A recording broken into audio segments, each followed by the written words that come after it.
akhirnya, doa umat Islam bangsa Indonesia didengar oleh Sang Maha Kuasa.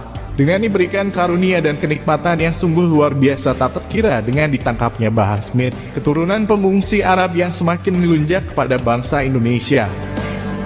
Namun siapa kira, masyarakat Indonesia banyak yang salah sangka tentang apa sesungguhnya penyebab Bahar Smith. Begitu cepat dijadikan tersangka dan langsung ditahan pihak polisian.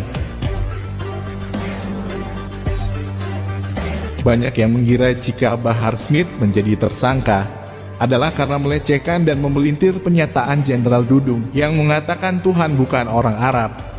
Ternyata bukan karena itu. Ceramah Bahar Smith yang ini jauh lebih berbahaya dari sekedar melecehkan Jenderal Dudung. Karena provokasi dan fitnah biadab keturunan Arab ini sungguh berbahaya dan dapat mengancam keberadaan negara tercinta. Beliau membuat Maulid Nabi Muhammad bergembira, bersyukur, bersukacita dengan Maulid Nabi Muhammad SAW. Tetapi beliau malah dipenjara. Beliau malah ditangkap, saudara-saudara. Beliau ditangkap, beliau dipenjara. Berawal dari ceramah dia yang menanggapi di penjaranya Rizik Syihab, keturunan Arab ini memprovokasi pengikutnya. Jika Rizik Syihab dipenjara adalah karena Rizik mengadakan Maulid Nabi dan bergembira karena merayakan kelahiran Nabi.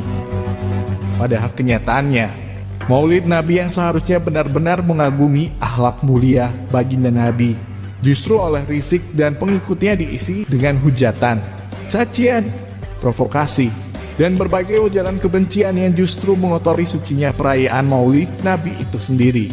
Bisa dibilang acara Maulid Nabi yang seharusnya memuliakan Nabi justru oleh Rizik dan pengikutnya berisi sampah belaka.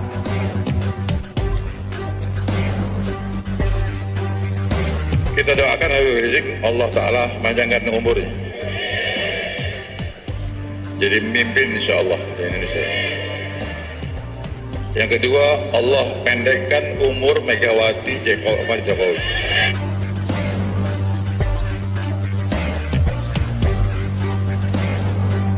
Tidak puas dengan memprovokasi pengikutnya dengan mengatakan Rizik dipenjara karena mengadakan Maulid Nabi, keturunan pengungsi Arab ini dengan biadab menebar fitnah bahwa pengawal Rizik siap dibunuh dan dibantai dengan cara kuku mereka dicabuti dan dikuliti.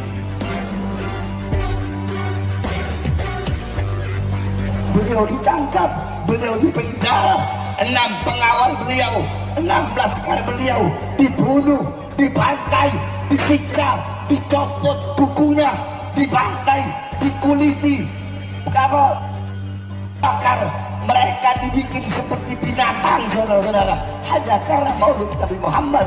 Beliau ditangkap, dipenjara, tangan yang mengalir darah suci Nabi Muhammad, tangan beliau diborgol, saudara-saudara.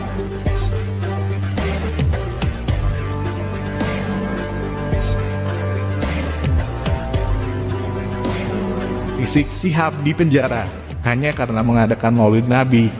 Dan 6 pengawal Rizik dibunuh dan dibantai dengan cara dicabut kukunya dan juga dikuliti kulitnya layaknya binatang.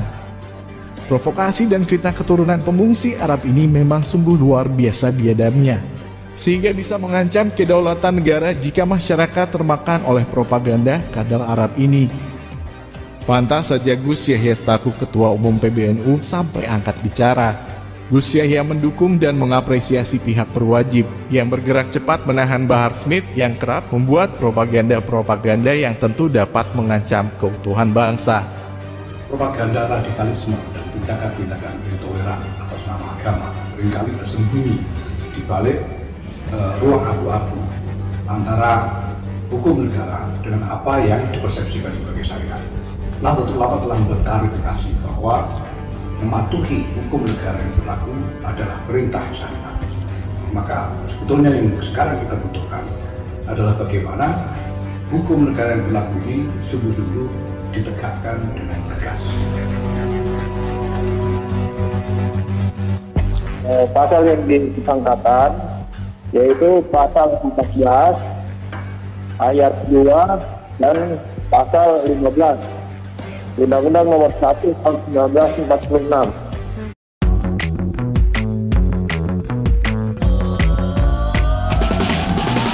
1946 tentang peraturan tindak pidana. Baik. Junto pasal 45A, kemudian pasal 28 ayat 2 Undang-Undang ITE.